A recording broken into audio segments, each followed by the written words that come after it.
In this video today, I'll be providing my initial ride impressions on the BMC Teammachine R01, BMC's all new race bike. Now I don't own the bike, I don't have the bike, hence why this BMC Teammachine SLR01 is standing in as a substitute today. However, I did recently have the opportunity to ride the R model for 4 days straight while in Switzerland. Now there are two caveats to this first impressions that I will be sharing in this video. One that I'd like you to know up front, and that is in 2013 I purchased my first ever Teammachine, and ever since then I've been a fan of the Teammachine, purchasing it 2 other times with my own personal money. But perhaps more importantly for this video, BMC actually became a partner of this channel in March this year. Full details on the partnership in a video I'll link to below. However, clearly there's going to be a little bit of bias here, and if it wasn't for your requests, under the first look video, which I'll link to below, which is more product details focused, I probably wasn't going to put this out there. So I thought, to try and stay as balanced as possible, I'll start with my negatives, my 3 negatives. And while I want to focus more on the ride experience review, the first one, we have to talk about the price. And I'll put all the models up on the screen here, but the tier 1 model is $14,999 USD, or for their bottom tier model, $9,200 USD. And while yes, it is an elite level race bike engineered in conjunction with Red Bull Advanced Technologies, where there has been little to no compromise on materials and components, but it's really hard for most people to go past those price tags. The second negative, and this will be the last non-riding experience thing that I talk about, and that is aesthetics, which I typically don't talk about, but I wanted to here because the BMC Teammachine R is not your typical muscular, beefy looking aero bike. And look, I could be clutching at straws here a little bit with this as a negative, because some people will find that a positive, but I know from doing this for 5 years now, reviewing aero bikes, a lot of people really love that mean, beefy aero looking machine, such as BMC's now previous aero bike, the Teammachine Road, or the old Venge, or the Cannondale System 6, or the Cervelo S5, or the Trek Madone. You get where I'm going here. The Teammachine R, on the other hand, is a lot more petite, particularly in the rear, than your typical aero bike, and has some striking features such as the fork and an extremely narrow top tube, which has all been created for aerodynamic and weight-saving benefits combined. But I feel the overall design of the Teammachine R could deter a lot of traditional aero bike buyers, assuming they've got the available funds. And the third negative is the Teammachine R will be harsher than what a lot of us Teammachine SLR users are used to, which is an incredibly comfortable bike, particularly at the rear. But this is where caveat 2 comes into play, because I only got to test the Teammachine R in Switzerland. What does that mean? Think of your best road in your city, in your town, wherever you live. No potholes, no bumps, no divots. Well, that is basically every single road in Switzerland. In fact, I don't even think they know what the downward hand signals are, because they literally have nothing to point to, unlike Aussie roads where we have a lot of stuff to point to. So I haven't tested the Teammachine R on harsh roads, but if I was to hypothesize based off a couple of train lines I went over and I really felt the bike, I would put a question mark on whether I would be putting a green tick next to the Teammachine R when it comes to comfort in the aero race bike category.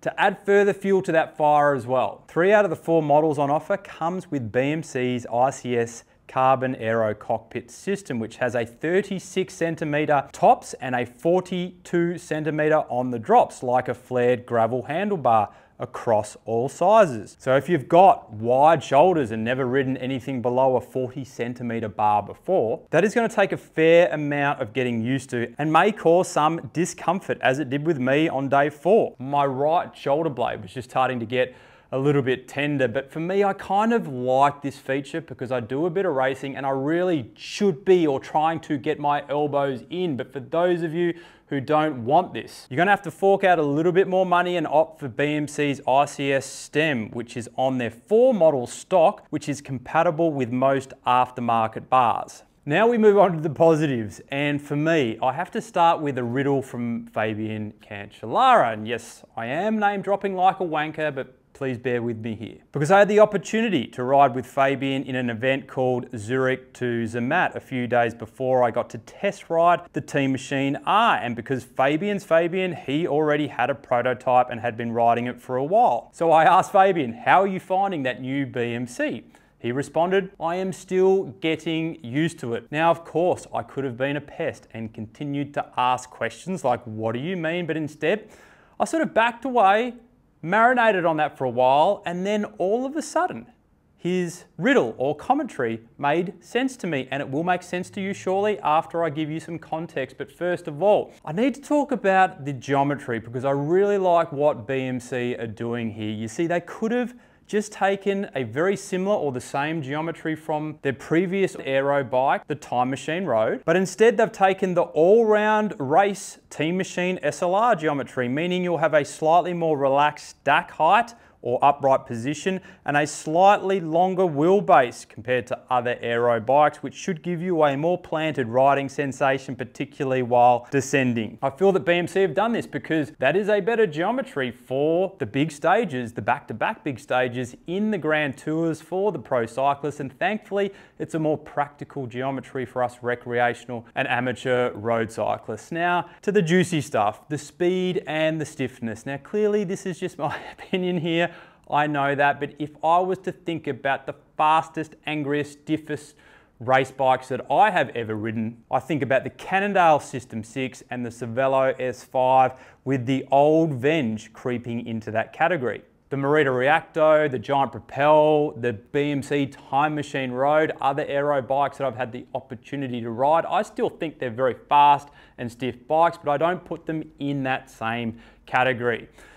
The BMC Teammachine R, in a draft, down a descent, and generally putting all my power through it, I would personally put it in that Cannondale System 6 and Cervelo S5 category without question. And I guess if you've spent 3 years developing a bike in conjunction with Red Bull Advanced Technologies, in the 2020s, with all the race pedigree behind you for a total of 15,000 USD dollars, you would kind of hope that that level of speed, stiffness, and engineering would be achieved. But that's not what's so impressive about this bike. It's that it has that, but it's also an incredibly good lightweight climbing bike. I mean, this 54 centimeter model that I was test riding, which is their tier 1 model, comes in at just over 7 kilograms without pedals, but it has 62 millimeter wheels on it and a power meter. For reference, this BMC Teammachine SLR01 with Dura-Ace Di2 is basically the same weight, but with shallower profile rims. So with the Teammachine R, you have an incredibly fast, stiff, aggressive bike that doesn't have the typical aero bike weight detriment that you will feel once you hit any incline of circa 5 to 6% gradient plus. So that combination of stiffness, speed, race aggressiveness, while also being borderline a super lightweight climbing bike